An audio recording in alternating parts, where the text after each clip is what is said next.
ada. Nomor 5.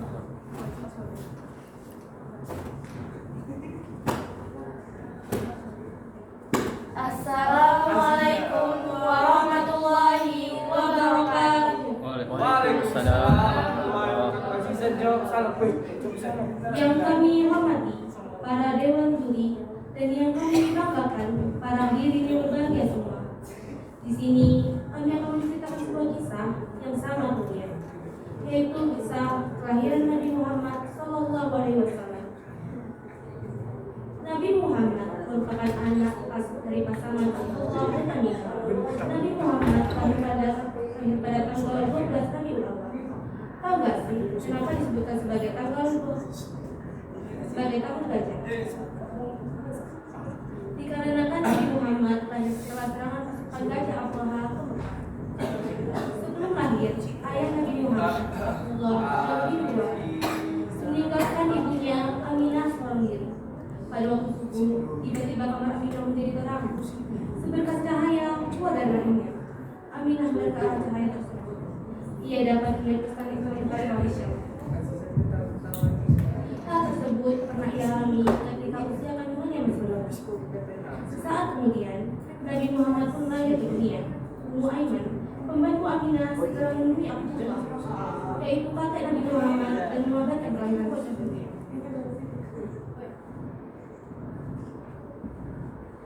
Wahai Abdul Muthalib, sungguhnya telah lahirlah anak yang Aminah kandung. Betapa bahagianya Abdul Muthalib saat itu. Ia segera menemui ibunya dan menggendong dia dengan sukacita. Kemudian Abdul Muthalib berdoa yang Abdullah. Aku bersyukur kepadamu, wahai Rabb Ka'bah, wahai Rabb Ka'bah, lindungilah cucuku dan berkahilah dia. Abdul Muthalib kemudian menamai cucunya Muhammad agar semua orang di bumi dan di langit memujinya. Nama itu benar asing diterima orang-orang. Namun ahli kitab telah angkat dengan nama mereka mengenal Muhammad seperti mereka mengenal mereka sendiri. Bani Muthalib turut bercita atas kehadiran Muhammad. Setelah bersyukur dan berdoa di depan Ka'bah, Abdul Muthalib kemudian membawa Muhammad kembali kepada ibunya. Ibunda Aminah segera menyusui putranya itu. 7 hari kemudian, sesuai tradisi bangsa Arab, Muhammad lantas berkisah. Ketika itu, Suwaibah sedang menyusui anaknya. Suwaibah adalah mantan ibunda Abdullah. Abdul Muthalib meminta Suwaibah bisa menyusui Muhammad. Suwaibah pun menjadi wanita kedua setelah ibunda Aminah yang menyusui calon Rasulullah. Setelah bayi yang baru lahir itu akan menjadi rahmat bagi semua orang. Muhammad beliau saat berusia 5 tahun sudah kembali ke rumahnya. Ia mulai kembali hidup bersama ibunda dan kakeknya. Namun tak lama setelah itu, tepatnya saat Rasul berusia 6 tahun, Rasul juga kehilangan sang ibu, Siti Aminah, yang meninggal dunia setelah mereka berdua ziarah ke makam Rasulullah. Aminah dikabarkan jatuh sakit sebelumnya dan dikuburkan di desa bernama Abdullah. Alhasil, Nabi Muhammad kembali ke Mekah bersama Ummu Aiman, sosok pelayan di keluarganya yang kemudian dianggap sebagai saudara sendiri oleh orang tua Nabi Muhammad.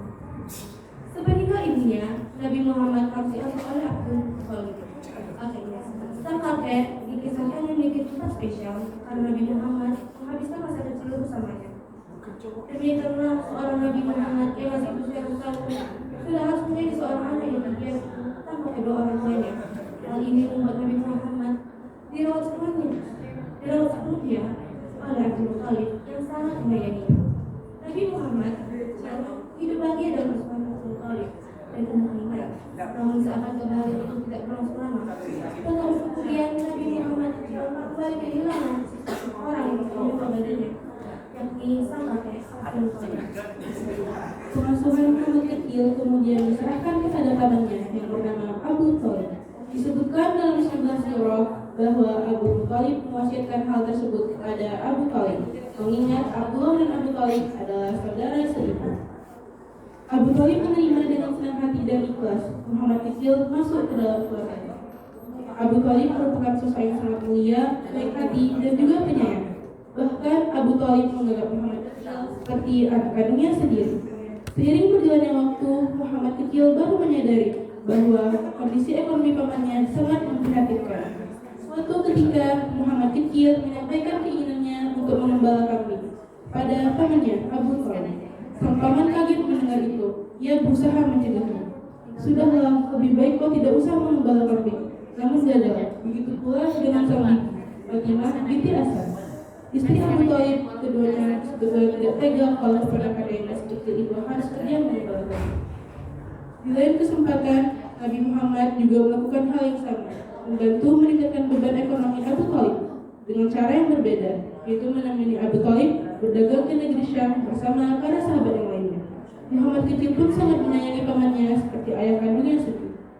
Pada suatu hari, penyakit Abu Thalib kambuh. Nabi Muhammad merasakan bahwa penyakit pamannya ini kian memburuk. Pamannya yang sudah ia anggap seperti ayah kandungnya sendiri merasakan kesakitan yang parah. Nabi Muhammad merasa sangat sedih. Bahkan pamannya pun merasakan kecemasan dan kesedihan yang dialami keponakannya itu. Tetapi Abu Thalib tidak bisa menenangkan Nabi Muhammad ketika itu, karena dia pun tidak yakin bahwa dia akan berhasil. Di sisi lain, ada kecemasan, ketakutan, dan kesedihan yang dirasakan Nabi Muhammad. Abu Thalib, pamannya, tidak mau mengikuti dakwahnya Nabi Muhammad untuk memeluk agama Islam.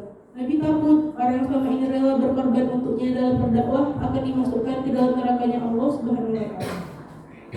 Sayangnya, 4 tahun hidup bersama, cinta, kasih, sayang dan kedekatan yang sekian lama terbangun antara Abu Thalib dan Nabi Muhammad tidak mampu meluluhkan dan menjangkau dalam lubuk hati Abu Thalib. Ia tetap ragu dan menolak untuk memeluk agama Islam. Abu Thalib, paman tercinta Rasulullah, telah wafat sebelum ia mengucapkan kalimat syahadat. Ketika Rasulullah mendengar berita bahwa pamannya sedang menuju kematian, beliau bergegas mendatangi rumah Abu Thalib dengan perasaan yang sangat sedih.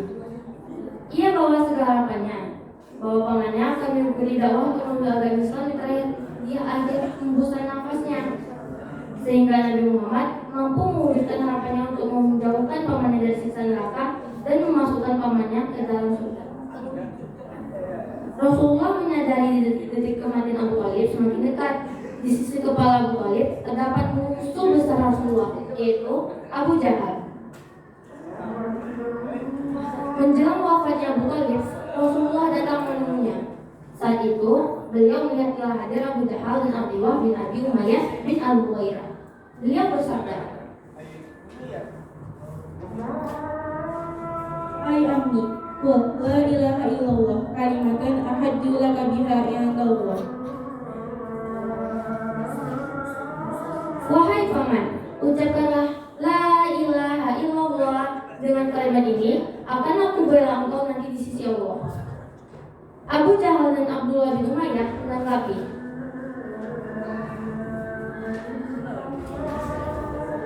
Atarubu an millati abadil mutallib.